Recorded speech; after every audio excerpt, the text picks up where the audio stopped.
അത് വീട്ടുടമ പറഞ്ഞാലും മതി, അല്ലെങ്കിൽ കാവൽക്കാരൻ പറഞ്ഞാലും മതി. കുടുംബത്തിന് എന്തോ കാര്യമായ ദോഷമുണ്ട്. അത് മാറുന്നത് എല്ലാവർക്കും നല്ലതല്ലേ? ഈ കുടുംബത്ത് വീണ കണ്ണീര് പലരെയും പൊള്ളിക്കുന്നതാ. അങ്ങനെയൊന്നും ഉണ്ടാവില്ല ഏട്ടത്തി. ഏട്ടത്തി വെറുതെ ഇരിക്കെ. അല്ല, എന്നിട്ട് ചെറിയമ്മ ഇപ്പൊ എങ്ങോട്ടാ പോയത്? തൽക്കാലം എങ്ങോട്ടും പോയിട്ടില്ല. കണിമംഗലത്തിന്റെ ഗേറ്റിൽ പറ്റുപിടിച്ചിരിപ്പുണ്ട്. അല്ല, ചെറിയമ്മയ്ക്കും പ്രത്യേകിച്ച് ഒരിടത്തും പോവാനില്ലല്ലോ. ആ ശരി ഏട്ടത്തി, ഞാൻ ഏട്ടത്തി അങ്ങോട്ട് വിളിച്ചോളാം.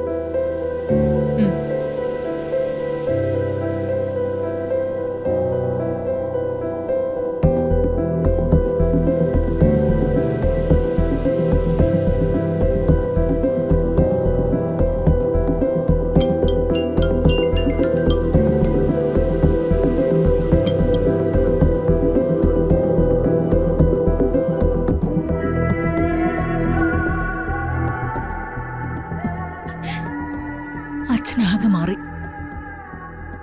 അച്ഛനിപ്പോ കുറവുകൾ മാത്രമുള്ള ഒരു പേക്കോലോ അമ്മ.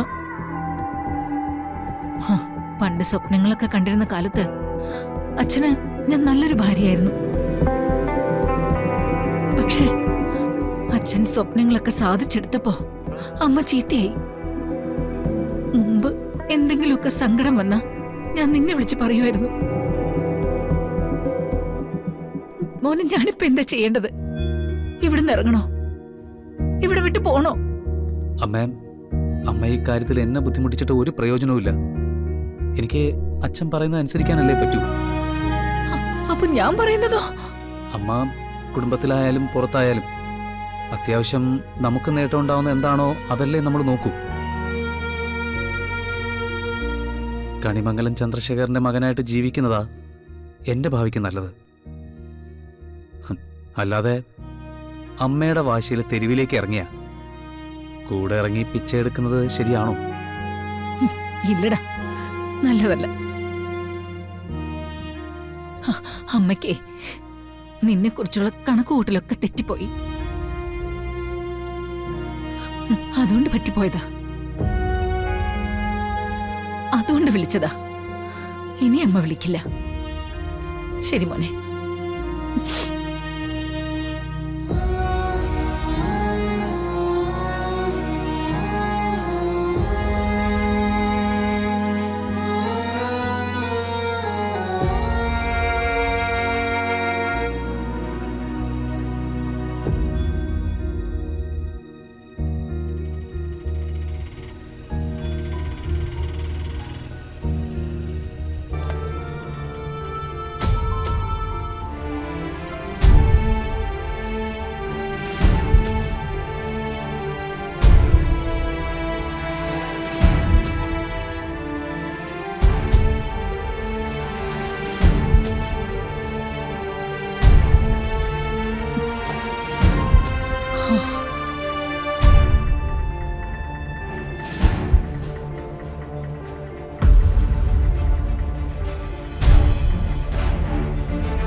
അമ്മേ, മോളെ, രാധിക മോളെ. കൂടുതൽ പ്രകടനങ്ങളൊന്നും വേണ്ട ഉർവശി. ഞങ്ങളെ നിന്നെ കാണാൻ വന്നതല്ല. കണിമംഗലത്ത് നിന്ന് ഇറങ്ങി പോകുമ്പോഴും കണിമംഗലം നശിക്കണോന്ന് ശപിക്കാൻ എനിക്കാവില്ല. നാശത്തിലേക്ക് കണിമംഗലം പോകാതിരിക്കാൻ വേണ്ടിയാ ഞാനിപ്പോ ഇവളെയും കൂട്ടി വന്നിരിക്കുന്നത്.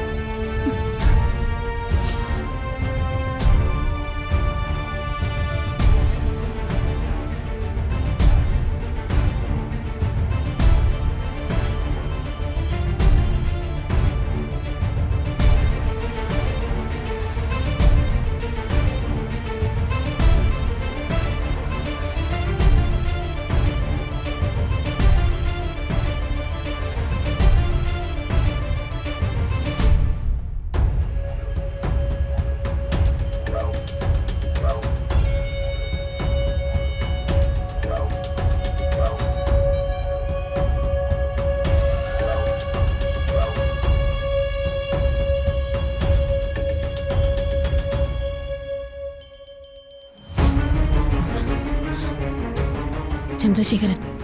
അവര് രണ്ടുപേരും എത്തിയില്ലെങ്കിൽ പ്രശ്നമാവില്ലേ? പരിഹാരം ഉണ്ടാവും. നമുക്ക് ശ്രമിക്കാം.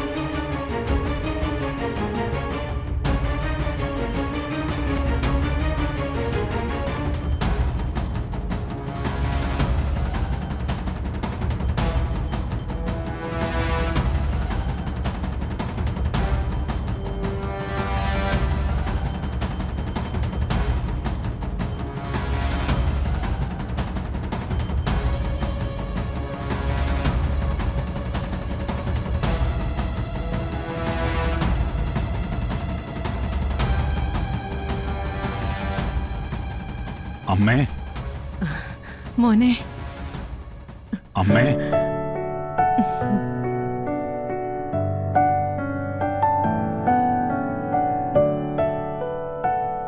ഇതാണ് അമ്മ. ഇത് രാധിക മോള്. നന്നായി. അഭിപ്രായ വ്യത്യാസങ്ങൾ ഏറെ ഉണ്ടെങ്കിലും കുടുംബത്തിന്റെ ഐശ്വര്യത്തിനു വേണ്ടി വരാൻ തോന്നിയല്ലോ.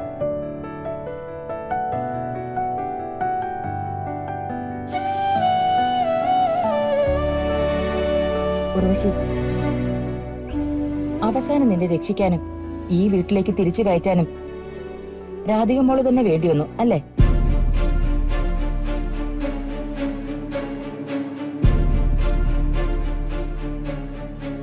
എന്താ ചന്ദ്രശേഖര, നിനക്കൊന്നും പറയാനില്ലേ? ഞാനെന്തു പറയാനാ? പൂജയുടെ കാര്യങ്ങളൊക്കെ തിരുമേനിയല്ലേ നിശ്ചയിക്കുന്നത്? പൂജയുടെ കാര്യം തിരുമേനിയാ നിശ്ചയിക്കുന്നത്. നീ ഇവിടുന്ന് പടിയിറക്കി വിട്ടവളാ രാധിക മോള്. രാധിക മോള് ഈ പൂജയിൽ പങ്കെടുക്കണോ വേണ്ടയോ?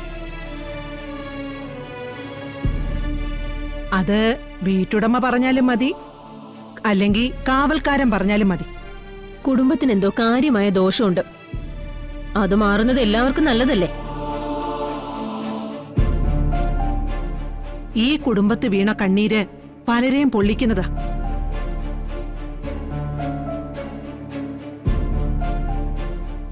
അത് മനസ്സിലാക്കണമെങ്കിലേ കുറച്ചൊക്കെ മനുഷ്യത്വം വേണം.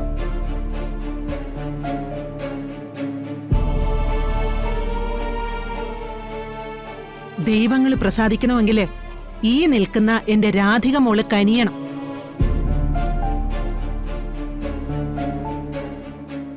ആകാശത്തെത്തിന്ന് വിചാരിക്കുന്ന നിങ്ങളുടെയൊക്കെ യഥാർത്ഥ സ്ഥാനം ഇവളുടെ കാൽച്ചുവട്ടില.